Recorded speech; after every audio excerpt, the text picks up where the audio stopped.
মূল্যবান তাকরীর নিয়ে উপস্থিত হচ্ছেন বিশিষ্ট আলেম দ্বীন মুফতি সিবগাতুল্লাহ নূর সাহেব দামাত বারাকাতুহুল আলিয়া।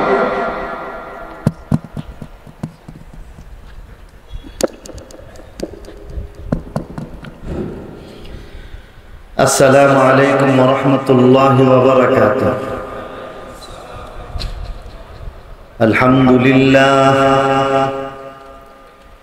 আলহামদুলিল্লাহ ওয়া কাফা ওয়া সালামুন আলা ইবাদিহিল্লাযীনা ইসতাফা। আম্মা বা'দু ফাআউযু বিল্লাহি মিনাশ শাইতানির রাজীম। বিসমিল্লাহির রহমানির রহিম। وقرن في بيوتكن ولا تبرجن تبرج الجاهلية الأولى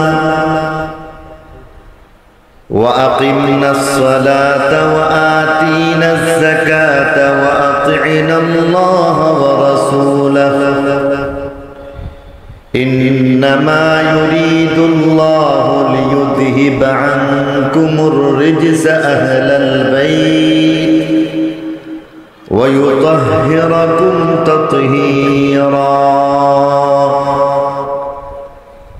وقال رسول الله صلى الله عليه وسلم الدنيا كلها متاع وخير متاع الدنيا المرأة الصالحة أو كما قال عليه الصلاة والسلام. صدق الله مولانا العظيم وصدق رسوله النبي الأمي الكريم ونحن على ذلك لمن الشاهدين والشاكرين والحمد لله رب العالمين. اللهم رب السماوات وما أضللن ورب الأرضين وما أقللن ورب الشياطين وما أضللن إني أعوذ بك من شرها وشر ما فيها وشر أهلها. اللهم ارزقنا جناها وحببنا إلى أهلها وحبب صالحي أهلها إلينا. ये फूल न होता तो कलियों का तबस्सुम भी न होता, ये गुल न होता तो बुलबुल का तरन्नुम भी न होता. बलगल औला बिकमालिही कशफत दुजा बिजमालिही हसनत जमीउ खिसालिही सल्लु अलैहि व आलिही. अरे ओ ना समझ कुर्बान हो जा,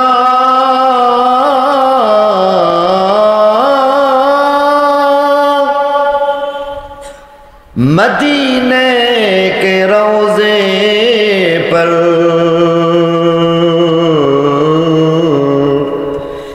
ये लम्हे जिंदगी में बार बार आया नहीं करते. बलगल औला बिकमालिही कशफत दुजा बिजमालिही हसनत जमीउ खिसालिही सल्लु अलैहि व आलिही.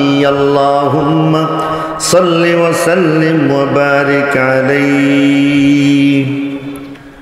পহেলা বৈশাখ উপলক্ষে আয়োজিত ঐতিহ্যবাহী ধলাপাড়ার 13তম বার্ষিক ইসলামী মহাসম্মেলনের সভাপতি জনাব আলহাজ আশরাফ আলী সাহেব দামাত বারাকাতুহুম, মঞ্চে উপবিষ্ট মুআজ্জাজ ও মুহতারাম উলামায়ে কেরাম, মুরব্বিয়ান ইজাম, বেরাদারান ইসলাম, বিশিষ্ট মুরব্বী ব্যক্তিবর্গ,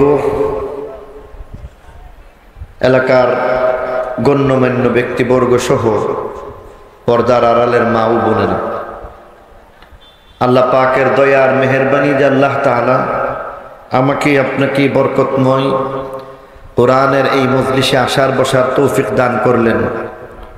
আল্লাহর শুকরিয়া হিসাবে দিল থেকে সবাই বলি আলহামদুলিল্লাহ। আল্লাহ তৌফিক দিছেন বলেই আজকে আমরা এখানে একত্রিত হয়েছি। আল্লাহ তৌফিক না দিলে কারো পক্ষেই এখানে আসা সম্ভব না। তবে আজকের এই মাহফিলের বরকত লাভ করার পূর্ব শর্ত হচ্ছে ইখলাস। নিয়ত যদি খাঁটি থাকে তাহলে অল্প আমল নাজাতের জন্য যথেষ্ট হয়ে যায়। হুজ্জাতুল ইসলাম ইমাম গাজ্জালী রহমতুল্লাহি আলাইহি বলেন, যেই ব্যক্তি সবার পরে মৃত্যুবরণ করবেন এমন মানুষটাও কবরের মধ্যে 40,000 বছর থাকবেন। কবর কারো জন্য জান্নাত, কারো জন্য জাহান্নাম হবে। হাসরের ময়দান 50,000 বছরের সমান, যেখানে আজকের মতোই অনেকটা দৃশ্য হবে। ময়দানে সবাই উপবিষ্ট, রব্বে কায়নাতের পক্ষ থেকে ফেরেশতাদের পাহারা লাগানো হবে। ডানে বামে ফেরেশতার পাহারা, পিছনে জাহান্নামকে রেখে দেওয়া হবে। সিংহাসন পেতে আল্লাহ রব্বুল আলামিন দাড়ি পাল্লাকে সামনে দাঁড় করায় দিবেন। জাহান্নামের ভয়াবহ তর্জন গর্জনের কারণে প্রত্যেকটা মানুষ ভীত সন্ত্রস্ত থাকবে। বলেন যে যদি সেদিন কাউকে 70 জন নিষ্পাপ নবীর আমল দেওয়া হয়, জাহান্নামের আওয়াজ ভয়াবহতার কারণে তিনিও সেদিন ভাববেন আজকে মনে হয় আমার রক্ষা নাই। এটা 50,000 বছরের সমান। তারপরে পুলসিরাত হচ্ছে 30,000 বছর, যোগফল দাঁড়াইল 1,20,000 বছর।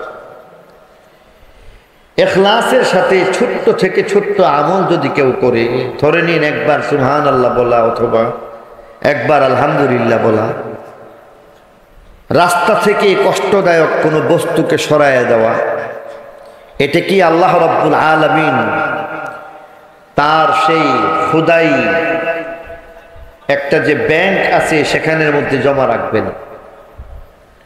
আর এর মধ্যে আল্লাহ রাব্বুল আলামিন ব্যবসা করলে যেমন টাকা পয়সা বৃদ্ধি পায়, নেকির মধ্যে আল্লাহ তাআলা বাড়ায়া দিতে থাকবেন। বলেন যে এই 1,20,000 বছরের পথটাকে দুনিয়ার মধ্যে ছোট্ট আমলের বদলা হিসাবে আল্লাহ তাআলা এত ছোট্ট আমল যে কলার সিলকা আপনি সরাইয়া দিছেন, আঙ্গুল দিয়া রাস্তা দেখাইয়া দিছেন, তার বদলা হিসাবে এই 1,20,000 বছরের পথটাকে এত ছোট বানাবেন যে একজন মুমিন ব্যক্তি 2 রাকাত ফজরের সুন্নত নামাজ পড়তে যতক্ষণ লাগে তার আগে আগে জান্নাতে পৌঁছে যাবে। তাহলে আজকে আমাকে আপনাকে কিছু কথা বলার আগে ইখলাস তথা আল্লাহ আল্লাহ রসুলের সন্তুষ্টির জন্য কিছু কথা বলবো, শুনবো, রাজি আছি ইনশাআল্লাহ। আমলের নিয়তে কথা যদি বলা যায়, শোনা যায়, তাহলে লাভ হয়। আজকাল বেশিরভাগ মাহফিলগুলিতে ইখলাস নাই। বলনেওয়ালা শুননেওয়ালা আমাদের সকলকে আল্লাহ তাআলা ইখলাস দান করুক, সবাই বলি আমিন। আপনাদের সামনে সূরাতুল আহজাবের 33 নম্বর আয়াত তেলাওয়াত করেছি। আল্লাহ রসুলের একখান হাদিস পড়ে শুনাইছি। তেলাওয়াতকৃত আয়াতের মধ্যে একজন আদর্শ নারীর পরিচয় তুলে ধরা হয়েছে। জন্ম নিলেই আসলে আদর্শ নিয়ে জন্ম নিতে পারে না, বরং মানুষের ঘরে কখনো কখনো দুই পায়া জানোয়ার জন্মগ্রহণ করে। এই কারণে বলা হইতেছে যে মানুষ জন্মগ্রহণ করার পরও আবার মানুষ হওয়া লাগে, পুরুষ মানুষ হওয়া লাগে, নারী তারাও মানুষ হওয়া লাগে, সভ্য হওয়া লাগে, আদর্শবান হওয়া লাগে, নারীদেরকেও এমনই হওয়া লাগে। আজকের বিশেষ করে আলোচনায় একজন আদর্শ নারীর কথাই বলতে চাই, কারণ একজন নারীর দ্বারা যত বেশি দ্বীনের ক্ষতি হয় অপেক্ষাকৃত পুরুষের দ্বারা কম হয়ে যায়। দেখবেন নামাজের কাতার উলামায়ে কেরাম এই কারণে বলেন, সামনে হজ্জের মৌসুম আসতেছে, হজ্জের মৌসুমের মধ্যে উলামায়ে কেরাম বিশেষভাবে বলে থাকেন যে খানায়ে কাবা, সেখানের মধ্যেও মহিলারা কাবা শরীফের মধ্যে জামাতে নামাজ না পড়ে ঘরের মধ্যে যদি পড়ে এটাই উত্তম। কেননা সেখানে তার দ্বারা অনেক সময় ব্যতিক্রম হয়ে যায়। বলেন যে মাঝখানে হঠাৎ করে মাসআলা না জানার কারণে কোনো মহিলা দাঁড়িয়ে গেলেন, সেই দাঁড়িয়ে যাওয়ার কারণে দেখা যায় পার্শ্ববর্তী ডান পার্শ্বের একজন পুরুষ, বাম পার্শ্বের একজন পুরুষ, সামনের একজন পুরুষ, পিছনের একজন পুরুষ, এইভাবে যদি দাঁড়ায় যায় তাহলে কমপক্ষে 4 জনের নামাজ নষ্ট হয়ে যায়। এই কারণে এখানে এই মাসআলাটাও অনেকেই হয়তো হজ্জে যাবেন, এই মাসআলা জানা উচিত। বিশেষ করে যারা সপরিবারে হজ্জে যাবেন, আপনারা মেয়েদেরকে যার যার হোটেল বা বাড়ির মধ্যেই নামাজের ব্যবস্থা করবেন, সেখানে যাওয়ার দরকার নাই। একান্ত যদি সেখানে যেতেই হয় তাহলে সুনির্দিষ্ট যেই সমস্ত জায়গায় মহিলাদের নামাজের ব্যবস্থা আছে সেখানেই কেবল নামাজ পড়ার ব্যবস্থা করবে।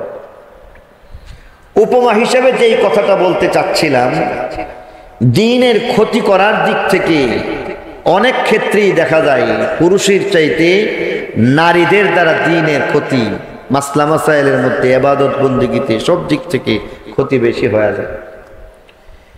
একজন আদর্শ পুরুষ যেমন দরকার, একজন আদর্শ নারীর তেমনই দরকার। আর তাই আজকে আমি আপনাদের সামনে একজন আদর্শ নারীর গুণাবলী বর্ণনা করতে চাই। তেলাওয়াতকৃত আয়াতের মধ্যে আল্লাহ রাব্বুল আলামিন একজন আদর্শ নারীর পরিচয় তুলে ধরেছেন। মোটামুটি ভাবে আপনাদের সামনে সেই কথাগুলি বলতে বলতে আশা করি সুনির্দিষ্ট সময়ের ভিতরে সময় আমার আলোচনা শেষ হয়ে যাবে। হযরত মাওলানা হাবিবুল্লাহ মাহমুদ কাসিমি সাহেব দামাত বারাকাতুহুম তিনি হয়তো কাছাকাছি চলে আসছেন। আদর্শ নারী 1 নম্বর পরিচয় আল্লাহ তুলে ধরতেছেন, কারনা ফি বুয়ুতিকুন্না, যাদেরকে বলে দেওয়া হয়েছে যে তোমরা তোমাদের ঘরেই থাকো। অর্থাৎ একজন আদর্শ নারীর গুণ হবে সে ঘরে যেন থাকে, ঘরে থাকাটাই তার কাজ। একজন আদর্শ নারী যদি বাহিরে যায় তাহলে এটা তার আদর্শের গুণ কিছুই রইল না। এজন্য বলতেছে যে আদর্শ নারী আল্লাহ তাআলা তার জন্য আলাদা করে ঠিকানা নির্দিষ্ট করে দিয়েছেন, ক্ষেত্র নির্দিষ্ট করে দিয়েছেন। পুরুষ পুরুষের মতো কাজ করবে, নারী নারীর মতো কাজ করবে। পুরুষকে থাকতে হবে ঘরের বাইরে, হাটে বাজারে, দেশে প্রবাসে। আর নারীদেরকে অবশ্যই ঘরে থেকে থেকে অনেক দায়িত্ব পালন করা লাগে। যদি বলা হয় কেবল পুরুষ, সংসার টিকবে না, অথবা যদি বলা হয় কেবল নারী, তার দ্বারাও সংসার রক্ষা হবে না। নারী পুরুষ মিলে মিশে যখন একটা সংসার পরিচালনা করা হয় তখন সুন্দর থেকে সুন্দরতর হয়ে যায়। এই কারণে পুরুষের ক্ষেত্র অন্য জায়গায় ভিন্নভাবে বলা হয়েছে, আর এখানে নারীর যে আদর্শ গুণ হবে সর্বপ্রথম তার ক্ষেত্র বর্ণনা করা হয়েছে। নারীকে ঘরে থাকতে হবে। আর এই কারণে আল্লাহ এখানে একটা কথা বলে দিয়েছেন, 5টা গুণের 1 নম্বর ঘরে থাকবে। ঘরে থেকে থেকে নারীদেরকে অনেক দায়িত্ব পালন করতে হয়। আর বলেন যে এই দায়িত্ব কখনই নারী তার থেকে গুটিয়ে রাখতে পারে না, তাহলে আসলে সংসার টিকবে না। এজন্য বলতেছে যে নারী সংসারের মধ্যে অনেক অনেক গুরুত্বপূর্ণ কাজ করতে হবে। প্রথমত সংসারে যদি থাকতে হয় তাহলে অবশ্যই তাকে সৎভাবে থাকতে হবে। এখানে থাকলে পর্দা পশিদার মধ্যে হয়ে যায়, পর্দার মধ্যে থাকতেছে, নিজের ইজ্জত হেফাজত করবে। আর আমি যদি বলি যে কথাগুলি আল্লাহ রাব্বুল আলামিন এই গুণের আওতায় এনেছেন, আদর্শ নারীর গুণের আওতায় রেখেছেন, এটা খুবই যৌক্তিক এবং খুবই দরকারি জিনিস। কারণ একজন নারী ঘরের মধ্যে থেকে থেকে যেসব দায়িত্ব পালন করবে তন্মধ্য হইতে প্রথমত হচ্ছে সেই নারীকে ঘরে থেকে থেকে নিজের ইজ্জতের হেফাজত করা, পর্দার মধ্যে থাকা। ঘরের মধ্যে থেকে থেকে একজন নারী যে দায়িত্ব পালন করবে তার মধ্যে রয়েছে অন্যতম দায়িত্ব, একজন মহিলা সাংসারিক হয়ে যেতে হবে। পুরুষ বাইরে থেকে সম্পদ অর্জন করবে, দেশ অথবা বিদেশ থেকে, ব্যবসা বাণিজ্য, হাটে বন্দরে, যেখানে যে যেইভাবে পারে হালাল উপার্জন করবে। আর তা নারীর কাছে, একজন মহিলা তার কাছে যখন রেখে দিবে, এটা নিরাপদ, হেফাজত হয়ে যাবে। বর্তমানে আমাদের একটা ট্রেডিশন হয়ে গেছে, বাংলাদেশের মানুষ বেশিরভাগ দেখা যায় বিদেশ যাইতে বড় আগ্রহী থাকে, প্রবাস নির্ভর হয়ে গেছে। আর বাংলাদেশের রেমিটেন্সের মধ্যে অন্যতম একটা গুরুত্বপূর্ণ বিষয় হয়ে গেছে যে সমস্ত প্রবাসী আমাদের রেমিটেন্স যোদ্ধারা রয়েছেন, তাদের দ্বারা আজকে দেশ চলতেছে, ঠিক কিনা বলেন? তাহলে তিনি যদি বিদেশ থাকেন, টাকা পয়সা যখন দেশে পাঠাইবে, তখন যিনি দ্বিতীয় দায়িত্ব পালনকারী সেই নারী, আমার ইমানদার মা বোনেরা, ঘরের মধ্যে থেকে থেকে সাংসারিক হয়ে স্বামীর সেই সকল সম্পদকে হেফাজত করা লাগে। এই কারণে এক নম্বরে আল্লাহ বলেছেন কারনা ফি বুয়ুতিকুন্না, নারী তুমি ঘরে থাকো। একজন নারীকে ঘরে থেকে থেকে অনেক দায়িত্বের মধ্যে হইতে রয়েছে। নারী শুধুমাত্র একজন আদর্শ নারী নয়, বরং সাথে সাথে তাকে সন্তান লালন পালনের দায়িত্ব নিতে হয়। সন্তান লালন পালনের দায়িত্বের মধ্যে হইতে নারীকে বিশেষ ভূমিকা রাখতে হয়, তা না হলে চলবে না। সন্তানকে লালন পালনের দায়িত্ব এটা অন্যতম নারীর একটা গুণ। হযরত মাওলানা মুফতি মোহাম্মদ তকি উসমানী দামাত বারাকাতুহুম, ওনার আব্বা হযরত মাওলানা মুফতি মোহাম্মদ শফি রহমতুল্লাহি আলাইহি, উনি ওনার কিতাবের মধ্যে লিখেছেন যে আন্তর্জাতিকভাবে স্বীকৃত কাশকুল, কিতাবের নাম কাশকুল, সেখানের মধ্যে লিখেছেন যে নারী তাদের অন্যতম বৈশিষ্ট্য হচ্ছে সাংসারিক হয়ে যাওয়া, ছেলে মেয়ে সন্তানদেরকে লালন পালন করা, এটা তার অন্যতম দায়িত্ব। এই কারণে আল্লাহ বলতেছেন নারী তুমি ঘরে থাকো, তোমার আরো অনেক দায়িত্ব আছে। সেই দায়িত্বের কথা যদি ধারাবাহিকভাবে বলতে থাকি আরো অনেক বলতে হবে। আরো কয়েকটা দায়িত্বের কথা আপনাদের সামনে খানিকটা বলতেই চাই। একজন নারী শুধু একজন নারী নয়, তিনি একজন মা, একজন আদর্শ মা হয়ে সন্তানকে লালন পালন করা তার দায়িত্বের মধ্যে আসে।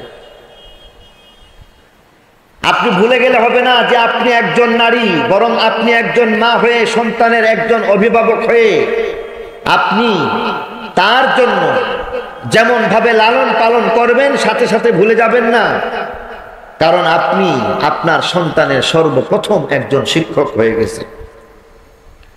সর্বপ্রথম শিক্ষক হয়ে যাওয়ার কারণে আপনি তাকে শুরু থেকে নিয়ে লালন পালনের সাথে সাথে অনেক কিছু শেখাবেন। একজন আদর্শ মায়ের দায়িত্ব হচ্ছে সন্তানকে আল্লাহর নাম শিখিয়ে দেওয়া। আপনি সন্তানকে শিখাবেন আল্লাহর নাম, আল্লাহ আল্লাহ আল্লাহ, লা ইলাহা ইল্লাল্লাহ।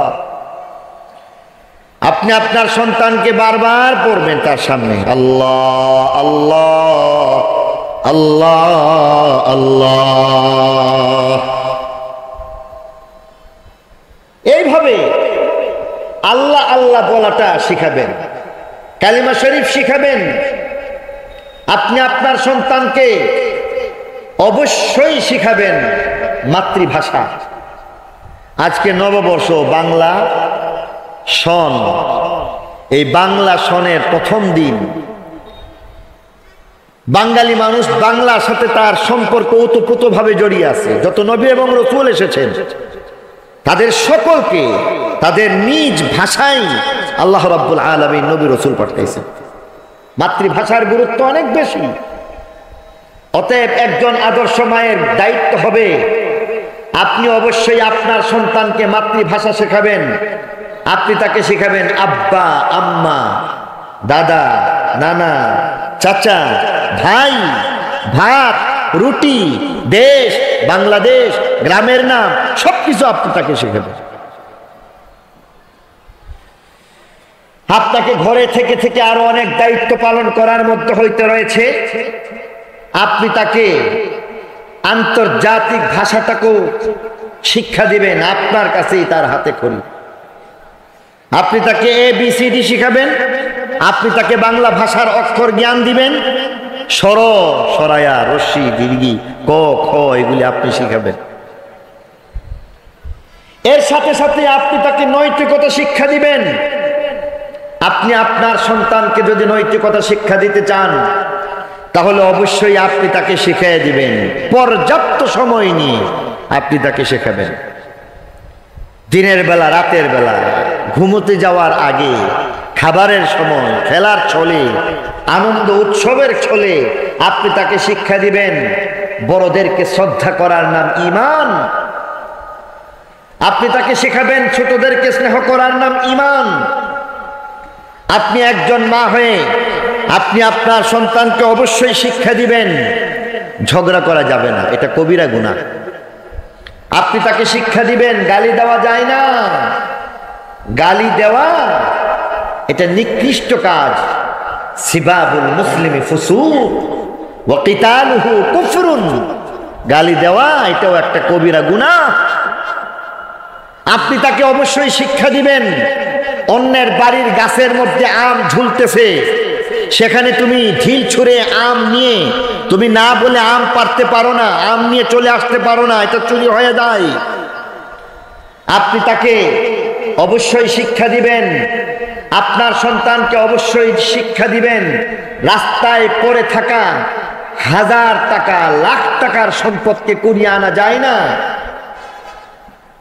আপনি তাকে অবশ্যই শিক্ষা দিবেন ঝগড়াঝাটি করা যাবে না, মারামারি করা যাবে না, কাটাকাটি হানাহানি করা যাবে না, বরং মানুষ মানুষের জন্য, জীবন জীবনের জন্য। আপনি তাকে বলুন না একটি ফুলকে বাঁচানোর জন্য যুদ্ধ করা যায়। আপনি তাকে বলুন দেশ মাতৃকার জন্য জীবন উৎসর্গ করা যায়। আপনি তাকে বলুন কোরআনের জন্য, আল্লাহর জন্য, দ্বীনের জন্য প্রয়োজনে নিজের জীবনকে ফাঁসিতে ঝুলাইয়া শহীদ হইয়া অমরত্ব বরণ করা যায়। তথাপি কোরআনের অমর্যাদা হবে এমন কোন কাজ করা যায় না। আপনি এই সব কিছু অবশ্যই শিক্ষা দিবেন। এরপরে আপনার সন্তান আরো একটু বড় হয়েছে, আপনি তাকে বলুন মাগরিবের 10 মিনিট আগে আগে খেলাধুলা শেষ করে ঘরে আসুন। আপনার ছেলে লেখাপড়ার ছলে, বন্ধুদের সঙ্গে আড্ডা দেওয়ার ছলে মাগরিবের পরে কোথায় চলে যাচ্ছে আপনি খবর লাগাবেন। মাগরিবের পরে আপনার ছেলে যেন কোথাও যেতে না পারে, এশার পরে যেন আপনার ছেলে অন্যত্র চলে না যায়, আপনার মেয়ে রাত 10টার পরে যেন অন্যদের সাথে বান্ধবীদের ঘরে অথবা অন্য কারো সাথে ঘোরাফেরা করতে না দেখা যায়। আর তা না হলে এক সময় আফসোস করতে হবে। আমাদের ছোটবেলায় দেখেছি যে মাগরিবের আগে আগে 10 মিনিট আগে আগে ঘরে পৌঁছাইতে না পারলে হিন্দু মুসলিমের কোনো ব্যবধান ভেদাভেদ ছিল না, বরং হিন্দু মায়েরা, বোনেরা, হিন্দু বাবারা ওনারাও তাদের সন্তানদেরকে এই বাঁশঝাড় থেকে কঞ্চি নিয়া আচ্ছা তালে পিটাইতো। তোকে মাগরিবের পরে বাজারে দেখা যায় কেন? সন্ধ্যার পরে তুই বাজারে থাকবি কেন? তোর লেখাপড়া নাই? বাজারের মধ্যে কোনো বাচ্চাদেরকে ঘুরতে দেখা গেছে না। আমরা যদি কখনো মাগরিবের পরে কোথাও কোনো প্রয়োজনে দোকানের মধ্যে যাইতাম, দোকানদার জিজ্ঞেস করে বসতো, এই তুমি এখন আসছো কেন, তোমার তো এখন আসার কথা না। আর আজকে রাত 10টার পরে গ্রাম বাংলার মধ্যেও দেখা যায় মহিলারা বাইরে চলে যাচ্ছে। কখনো কখনো দেখা যায় যে বলতেছে বান্ধবীর বাড়িতে যাইতেছে। আর যুবক শ্রেণী, বাচ্চা বাচ্চা পর্যায়ের যারা আছে তারা তো এমনও দেখা যায় রাত্রে 10টার পরে মোবাইল ফোন নিয়ে একেবারে ক্ষেতের আইলের মধ্যে বসে বসে রাত 3টা পর্যন্ত সময় পার করতেছে। ঠিক কিনা জোরে বলে? এরপরে কয়দিন পরে কান্নাকাটি করে যে হুজুর দোয়া করবেন, ছেলেটা বেলাইনে হয়ে গেছে। ঢাকার মধ্যে এমন ঘটনা। এক সময় দীর্ঘ প্রায় 1 যুগ পর্যন্ত মালিবাগ জামিয়াতে দায়িত্ব পালন করেছিলাম, জুমার নামাজ পড়িয়েছিলাম। তো একদিন বড় কোনো একজন কর্মকর্তা তিনি আমার জন্য 2-2.5 ঘন্টা পর্যন্ত অপেক্ষা করে শেষমেশ সাক্ষাৎ করে দরজা বন্ধ করে পায়ের মধ্যে জড়ায় ধরছেন আর বলতেছেন যে হুজুর আমার জন্য আল্লাহর হস্তে দোয়া করে দিন। আমি বললাম আপনার জন্য দোয়া করব, আপনি মুরব্বী, আপনি কান্নাকাটি করতেছেন কেন, বিষয়টা খুলে বলেন। বলেন যে হুজুর ঢাকা শহরের মধ্যে 5টা বাড়ি ছিল আমার, সারা জীবনের